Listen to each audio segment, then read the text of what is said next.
Hi, everybody, and welcome to Trojan Talk on BCHS Live. I'm Jay Turner with Barron County Trojans head football coach Jackson Arnett. The Trojans traveled to far western Kentucky last Saturday to take on the Bombers of Ballard Memorial High School. Barron County came home victorious, winning by a score of 22-20 to get their second win of the season. Friday night, the Trojans go for win number 3 as they host the Cardinals of Taylor County. Coach, congratulations getting that second win. Thank you. You know, you had to battle a lot of elements in that game, 3.5-hour bus trip each way, lots of rain coming down and throughout the game and coming back. But when you get a win on the road, that means a whole lot to you. Yeah, we fought through a lot of adversities. What I told the guys, I mean, 3.5-hour bus ride and a bunch of rain, you know, small locker room, you know, knowing that the whole Saturday is going to be spent playing football. And that's kind of what we talked to them about. I said we can look at it as a negative, or we can look at it and say we get a whole day of football, and they embrace it. And I mean, it was a fun trip. I mean, we had a blast. We ate good on the way home, and had a good time. You know, it was a good trip. It would have been miserable if we would have lost, but you know, didn't feel like we played that great, honestly. But conditions hurt us a little bit, and we made some big plays when we had to, and got a good win. Yeah. We'll break down the quarters. 6:51 left in the first quarter. Gavin Withrow, scored on a 16-yard run, and that gave us a 6-0 lead. Talk about what set up that touchdown. Well, really, a good defensive stand set it up. You know, I believe we intercepted one right before we scored. Was it Jackson Coots? Yeah, we intercepted one and then got it. I mean, we had the ball inside their 30, and we just did what we had to and just – you know, we basically ran 4 plays all night long. We ran them just at different times and just kept running them and kept running them. And they, you know, we only used a couple formations, and we had to because of the rain. And, and they were having trouble with it, so we kept doing it. And, you know, Tyler ran hard, Gavin ran. Everybody played hard. Offensive line did a good job in the conditions. So it was a good opening.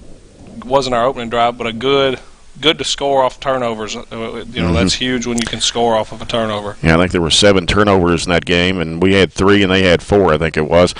Unfortunately, we don't have any clips from the game. We weren't able to get the crew down there on Saturday because of the weather and the travel time. But 8 seconds in the second quarter, Tyler Bush ran it for 8 yards to score that second touchdown of the game, and also scored the 2-point conversion, put us up 14-0, and things were going pretty good at that point. Yeah, we were having some success, you know, and we just kept kind of doing what we had done. We got out of our game plan a little bit. I didn't even I had a call sheet and just left it in the locker room. Knew it wouldn't do any good, so you know, we just kind of hats off to the offensive line who we asked to run block all night long, and they did a good job with it. And I know the weather had to cause you to have to make some adjustments in that game, going more to a running game than a passing game. Yeah, we couldn't throw screens like we normally do, which is what we're best at, and they you know, to our credit, did a good job with it, and you know, they didn't, you know, they just said, here we go, let's try to win up front, and we did, and hats off to the defense especially. That's a high-scoring team. They held them to 3 scores and held them out on a big 2-point conversion at the end. So, you know, like I said, a lot of sloppy things, a lot of bad mistakes, but, you know, at the end of the day, we got stops when we needed them. We made plays when we needed them. Right, and, you know, we really did a good job defensively holding the Bombers for about 10 minutes of that second quarter. And then Eric Marinelli, their quarterback, fired that 33-yard pass to Drew Cox with 2:01 left in the half. And then the 2-point conversion failed. Then just before halftime, Marinelli again threw a 29-yard touchdown pass to Trenton Howard. Howard scored the 2-point conversion. Now we go into halftime with a 14-14 game. What'd you tell your team at halftime? We weren't real happy at halftime because when we were up 14-0 and we didn't put our foot on our throat at all. We wanted to go ahead and start keeping going. We had a chance to score again, make it 21-0. We could, you know, and we let down defensively a little bit and missed tackles, and penalties hurt us too. You know, a lot of, you know, bad calls, I thought, but you know, that's part of it when you go out west and play 3 hours from home, you know. And like I said, we overcame a lot of it and did a good job of bouncing back after halftime. And in the second half, 6:28 to go in the third quarter is when Barron County quarterback Zach Johnson scored in a 10-yard run. And a great conversion play set up for Landon Key to score, and we go back up 22-14. Yeah, we'd never even practiced that play, to be honest. We ran it in practice the very beginning of the year maybe, and we messed it up. And I knew we had it. We had been running toss. We went back and forth with toss, and they were just flying to the ball. And so when I called it, Landon Key, he was actually the one who messed it up in practice. And when he come off the field, he said, "I knew what to do because we messed it up." I said, "I thought you would." And we executed it to perfection. I thought we would. Yeah. I thought that the defense helped us out a little bit by just flying to the ball, but we got good blocking on the edge and, man, made a really good fake. I mean, you had to think, we'd give it to Gavin a ton already, so you had to think, but they, to their credit, we called the play and, executed it to perfection. But we hadn't practiced it any even. I thought it would work, and the kids did a great job of making it work. They did. Then both teams kind of had a hard time scoring until about 5:48 left in the game, and that's when Marinelli again hooked up with Donlow, and that pulled them to within 22-20. However, the two-point conversion failed, and we hung on to win. Some big defensive stops by the Trojans. Jackson Coots, we mentioned a little bit ago. Tyler Bush came up with interceptions. Easton Frazier making double-digit tackles in that game. Yeah, we played, we flew around a little bit defensively. They ran the ball more than than they had all year, but I think because of the rain. But they were having some success with it, but we adjusted. They hurt us with some, misdirection stuff in the first half, and we adjusted to it and did a good job of making tackles for losses and minimal gains. Some stats for the game. Again, we don't have the graphics up where you could see them, but I'll mention them anyway. Barron County had 155 total yards. 142 were on the ground off 42 carries. This is according to our stats. 13 passing yards. Gavin Withrow, 24 carries for 93 yards and a touchdown. Tyler Bush, 8 carries for 54 yards and a touchdown. And Zach Johnson scored on a 10-yard run. Defensively, though, and this is our count, Easton Frazier, 15 tackles. We had 4 turnovers in the game. I thought we had 3, but we had 4, according to the stats. And then we were penalized 9 times for 100 yards, and there were 7 officials in that game. Got a little flag happy. Yeah, I mean, there was a targeting call that I've never seen in a high school game. I didn't, I knew it was, I've just never seen it called. They flagged us for being, I don't know, having our toes on the line of the field. I don't know. It was different out there, but we adjusted to it, and the different parts of the state emphasize different things, and one of their emphasis, I guess, was keeping coaches off the field. So we had to stand behind the white line with the players, which is something we're not used to either. So we had to change a little bit how we signal in calls and things like that, just so we could be seen by the players. So yeah. Well, Ballard Memorial had 236 total yards, 110 on the ground off 32 carries, and Marinelli, according to our stats, 16 of 35 and passing, 126 yards, 3 touchdowns, 2 interceptions. But he had been throwing, 40 to 50 passes a game, something like that? Yeah, he's a good player. I mean, he was throwing it around pretty easily in the rain. He had a couple drops, but, he's a good player. They had 3 turnovers, penalized 7 times for 70 yards. Of course, with the weather, kind of surprising there weren't more than 7 turnovers playing on a very wet, slippery field. Yeah, I was upset with our fumbles and stuff. We've got to do a better job of hanging on the football. One of our fumbles, I don't think we were touched. Should have been a touchdown, but, defense bailed us out. Yeah. Well, Coach, we're going to take a short break, and when we come back, we're going to talk with Trojan football player Easton Frazier when Trojan Talk continues after this on BCHS Live.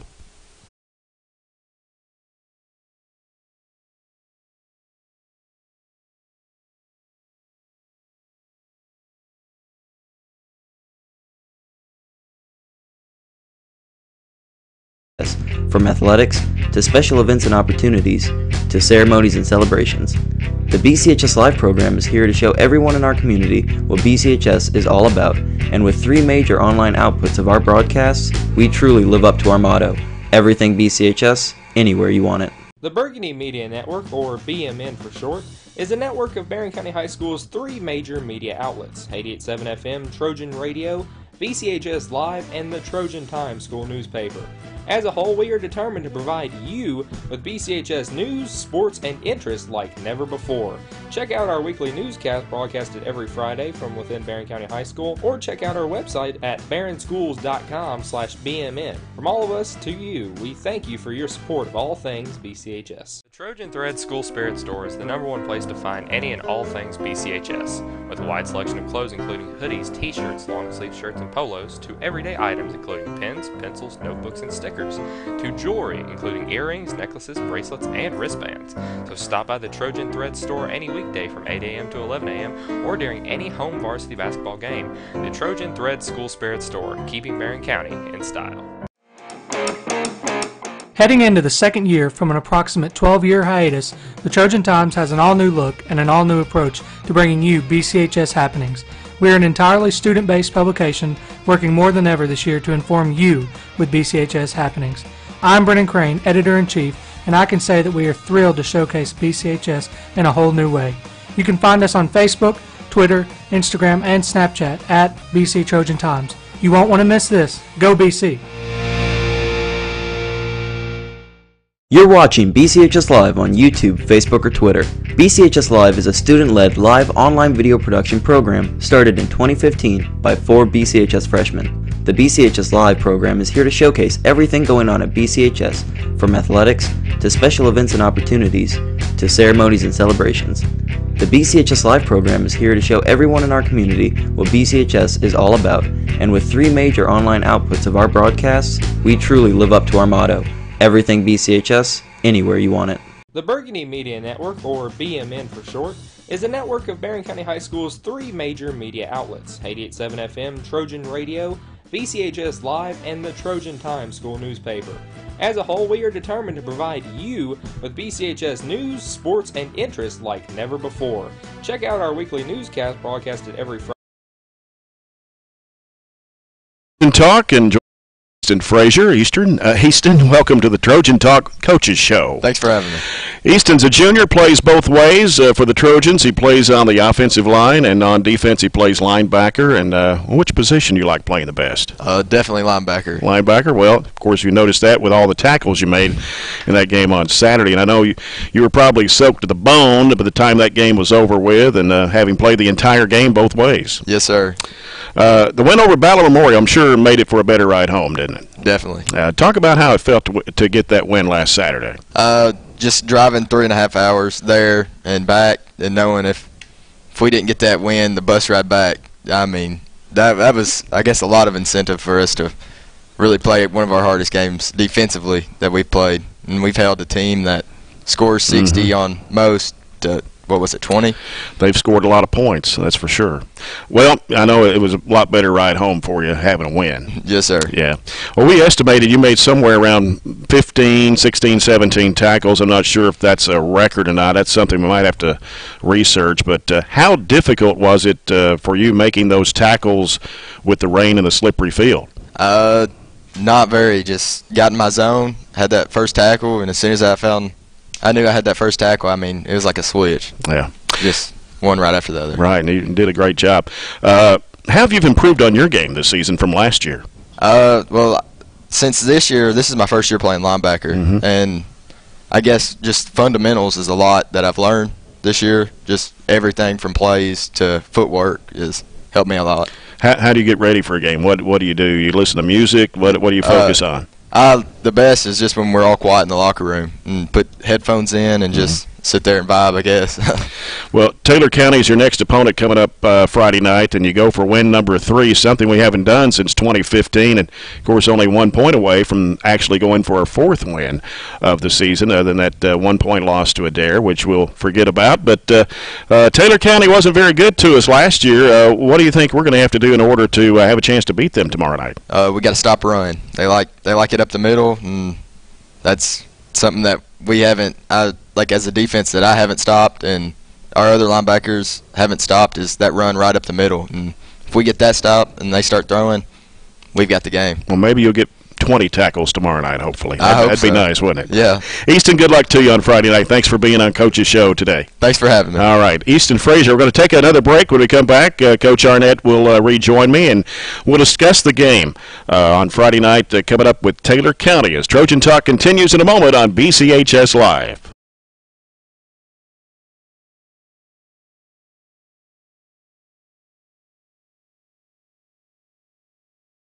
Friday from within Barron County High School. The Burgundy Media Network, or BMN for short, is a network of Barron County High School's three major media outlets: 88.7 FM, Trojan Radio, BCHS Live, and the Trojan Times school newspaper.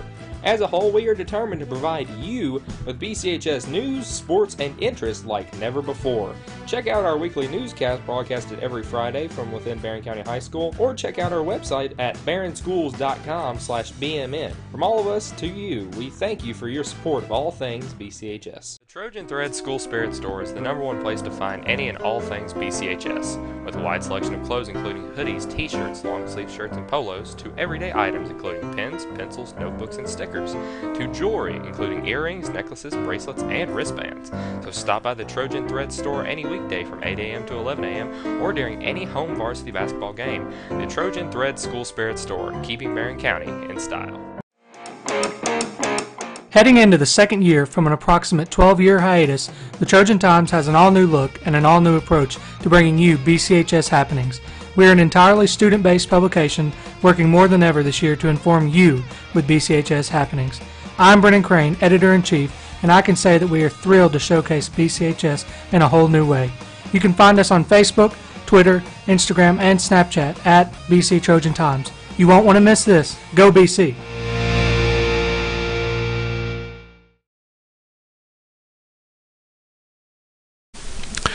Welcome back to Trojan Talk on BCHS Live. Taylor County is the next opponent for the Trojans on Friday night, and Cardinals come in at 4-1 on the season under third-year coach Jason Foley.